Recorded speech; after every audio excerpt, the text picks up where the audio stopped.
धन्यवाद सर जी। माननीय सभापति जी, आपने जम्मू कश्मीर के पंचायतों में निकाय चुनाव में ओबीसी समाज के लोगों के आरक्षण के लिए आज ये जो बिल लाया गया है, माननीय गृह मंत्रालय के द्वारा माननीय गृह मंत्री अमित शाह जी को इस बात के लिए मैं बधाई देता हूँ।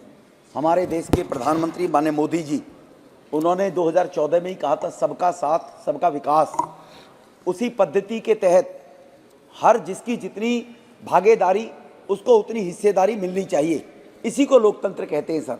और उसी लोकतंत्र की बात को आगे बढ़ाते हुए ओबीसी समाज को जम्मू कश्मीर में, उस समाज को 1.5 करोड़ की आबादी में जो जम्मू कश्मीर में रहते थे, जहां 3 परिवार केवल जम्मू कश्मीर पर आधिपत्य जमाए बैठे थे, और 3 परिवारों की बपौती के कारण वो लोग अपने आप को ये समझते थे कि जीवन के अंदर वो आज भी 47 में भारत हो गया, लेकिन वो गुलामी जैसी पद्धति के कारण जीवन जी रहे थे। सर, मेरे अनुसार तो लगता है कि ऐसी समाज को तो वोट डालने का अधिकार भी जम्मू कश्मीर में नहीं था धारा 370 हटने से पहले, जो इसी देश के नागरिक हैं। इनको याद करना चाहिए जोगेंद्र मंडल की बात। 1947 में जब देश का पार्टीशन हुआ था, वो जिन्ना के साथ एक रहते और पाकिस्तान की आबादी 23% थी उस टाइम हिंदुओं की, जो आज घटकर 1.5% रह गई सर। तो उसके पीछे उस समाज को उनके हकूक, उनके अधिकारों से वंचित रखना एक केवल देश को बपौती समझकर राज करने की मानसिकता थी। आज जम्मू कश्मीर की जो जमहूरियत है, उनकी मेहरबानी पर जो जीने को मजबूर हुआ करती थी, उसके पीछे मैं कुछ आंकड़े आपके सामने सर रखना चाहता हूं। जम्मू कश्मीर का धारा 370-19 के बाद लगने के बाद, हटने के बाद धारा 370 के मसूदी साहब बैठे हैं, वो सुनेंगे तो बढ़िया रहेंगे। बड़े अच्छे शब्द बोले थे, अपनी बात को कंट्राडिक्ट कर रहे थे जब उनको जो सूट करती थी। सर, 58 प्रोजेक्ट पिछले 5 साल में वहां पर लागू किए गए, जो 32 कंप्लीट हो गए। 2019 से 24 के बीच में जो 5300 करोड़ रुपए खर्च हुए। आज वर्ल्ड का हाईएस्ट रेल ब्रिज अगर कहीं बना है तो जम्मू कश्मीर के अंदर बना है और मोदी जी के नेतृत्व में बना है। सर, एशिया का लॉन्गेस्ट रोड टनल अगर कहीं बनी है तो उधमपुर में जम्मू कश्मीर के अंदर बनी है, क्योंकि जम्मू कश्मीर हमारा सरमौर है, हमारा ताज है और हमारे भारत की पहचान रही है, जिसकी खूबसूरती को पिछले 50 साल में वोट के कारण बर्बाद करने का काम किया गया। खानदान के द्वारा, परिवार के द्वारा, 3 परिवारों का लालन पोषण करके उनके साथ मिलके।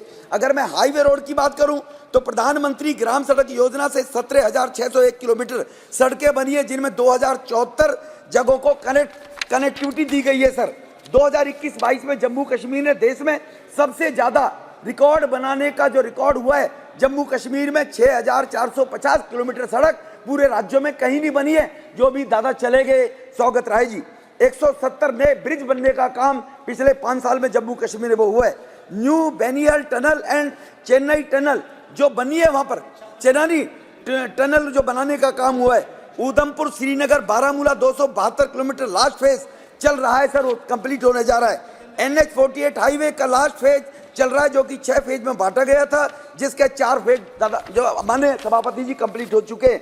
ग्रीनफील्ड हाईवे के रूप में दिल्ली से वैष्णो देवी 670 किलोमीटर 37,524 करोड़ की लागत से, अमरनाथ का 5,300 करोड़ की लागत से 10 किलोमीटर का एक रोड बना है।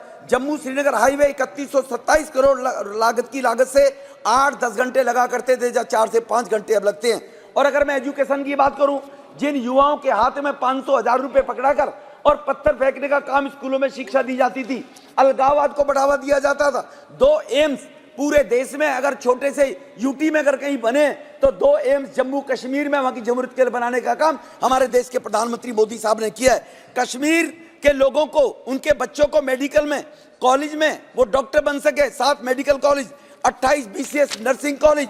इसी प्रकार से सर 2 कैंसर के इंस्टीट्यूट, 50 नए degree college, IIT IIM college चालू कर दिए गए हैं। इंटरनल फ्लाइट वो देश के अंदर इंटरनेशनल फ्लाइट वहां से चालू हो गई है सर, जहां के लिए G20 की मीटिंग के 2 वहां पर कार्यक्रम हुए, जहां जम्मू कश्मीर में लाल चौक के ऊपर कैसी कहानी क्या कही जाती थी वो किसे छुपी हुई नहीं सर। इससे आगे सर मैं आना चाहता हूं, 370 हटने के बाद जम्मू कश्मीर में 1.5 करोड़ की आबादी है और 1 करोड़ 80 लाख पर्यटक एक पिछले 3 साल के अंदर वहां गए सर, जो वहां के लोगों को रोजगार दिए और वहां के लोग अच्छा जीवन जीने को अब अच्छा जीवन जी रहे। PM आवास योजना में सर 50,000 गरीब लोगों को जो 50 साल तक जम्मू कश्मीर की आजादी के बाद भी वहां पर लोग कच्चे घरों में रहते थे, 50,000 लोगों को पक्के मकान देने का काम किया। 370 हटने के बाद वहां पर सर अध्यक्ष जी, मैं आपके सामने ये बात रखना चाहता हूं, जम्मू कश्मीर और देश के और अपोजिशन के लोगों के सामने भी, जहां 30 साल से सिनेमा और थिएटर बंद पड़े हुए थे सर, 100 से ज्यादा शोज वहां चलाए जाते, आज 30 सालों में थिएटर बनते हैं, लोग फिल्म देख रहे हैं लोग। अब मैं अगर आगे आना चाहूं सर, अभी सुप्रिया जी केजरीवाल की बहन लगती हैं, पत्थर फेंकती है, भाग जाती हैं। अगर वो यहाँ होती तो मैं उनको बताता। मसूदी साहब सुन रहे हैं, दादा साहब आप भी सुन लीजिए, 2004 से 14 के बीच में 7,217 अटैक हुए थे 10 साल में, जब कांग्रेस की और मसूदी साहब आप लोगों की सरकारें चला करती थी। लास्ट 10 साल में केवल 2,000 अटैक हुए हैं सर, 2,000 टेररिस्टों के। और अगर 70% रिडक्शन हुआ है टेररिस्ट के अंदर, तो वो 10 साल के अंदर मोदी जी के नेतृत्व में, अमित शाह जी की सोच के कारण हुए सर, वहां लॉ एंड ऑर्डर लागू करने के कारण में।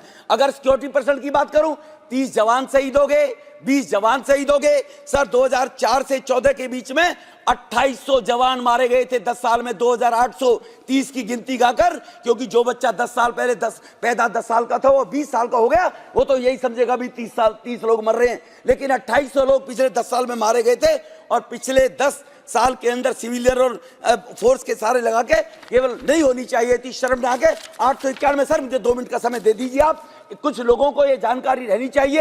ये लोग अपने ट्विटर हैंडल कहीं से बोलते होंगे, देश गुमराह होता है कि मोदी जी के नेतृत्व में देश में क्या हो रहा है सर। पत्थर मारने की घटना 2010 में 2654 थी सर, 2654, और 370 हटने के बाद 4 पत्थर मारने की घटना हुई है सर। मसूदी साहब 4, वो तुम्हारे चेले कहां चले गए, पूछिए उनसे अब। इसीलिए सिटीजन ऑफ वैलीज में 6235 लोगों की मृत्यु हुई थी 10 साल के अंदर सर, जो अब 2023 में एक भी ऐसे सिविलियन की मृत्यु आतंकवादियों के द्वारा नहीं हुई है। घुसपैठ की कोशिश 2014 से पहले 489 हुई थी सर, अब 48 हो गई है सर, कुल 48 रही है सर। वो भी धीरे धीरे बॉर्डर से, अब गोविंदपुरी में भी, कालकाजी में भी, दिल्ली में भी, निजामुद्दीन में, बंबई में बम ब्लास्ट होते थे। आज वहां से आतंकवादी घुसपैठ को जो आप परमिट दिया करते थे मसूदी साहब, उनके परमिट बंद हो गए हैं इस कांग्रेस के सहयोग से। जो आप परमिट देते थे वो हिंदुस्तान में आने बंद हो गए हैं, बम ब्लास्ट करने वाले। और आज वहां 2014 से पहले अब एक भी ऐसा केस नहीं है अब तक एनआईए के द्वारा, कुल, क्योंकि इनके रिश्तेदार थे, वो तो सब इनके चाहने वाले थे, इनकी शय पर चलते थे। 2000 एनआईए में 229 लोग केवल गिरफ्तार हुए थे सर 10 साल में। क्या रिश्तेदारी थी, पूछना चाहता हूं। और 150 के उस स्टेट के अंदर अब उनकी स्टेट काबू की गई है संपत्तियां, और 134 बैंक अकाउंट करके 100 करोड़ रुपए उनसे जब्त किए गए आतंकवादी प्रवृत्ति के लोगों के माध्यम से। इसीलिए यहां जो ओबीसी के लिए, रिजर्वेशन के लिए आज अमेंडमेंट लाया जा रहा है, मैं देश के गृह मंत्री जी को, मैंने मोदी जी को इस बात के लिए आभार व्यक्त करता हूं। लेकिन 1 मिनट में बात सर, सबका साथ सबका विकास, जैसे मोदी साहब ने उच्च वर्गीय के लोगों को 10% आरक्षण दिया, प्रचार किया इन्होंने पिछले 10 साल में, एससी खत्म कर देंगे, SC ST कोटा खत्म कर देंगे, उनको छेड़े बिगर देश के प्रधानमंत्री जी ने उन गरीब उच्च वर्ग के लोगों को भी 10% आरक्षण दिया है। वहां 3rd largest population Gujjar Bakarwal है सर, उनके पास ST का आरक्षण है, वो पढ़े लिखे लोग नहीं है सर। अब वो ऊपर आने हुए BDC TDC के अंदर आज उनको मेंबर बनने का मौका मिला है। तो मसूदी साहब 370 हटने के बाद मिला है, हर डिस्ट्रिक्ट के अंदर वो मेंबर है। आज से पहले कभी आप उनको आरक्षण देकर उनको बराबरी का हक नहीं दिया था।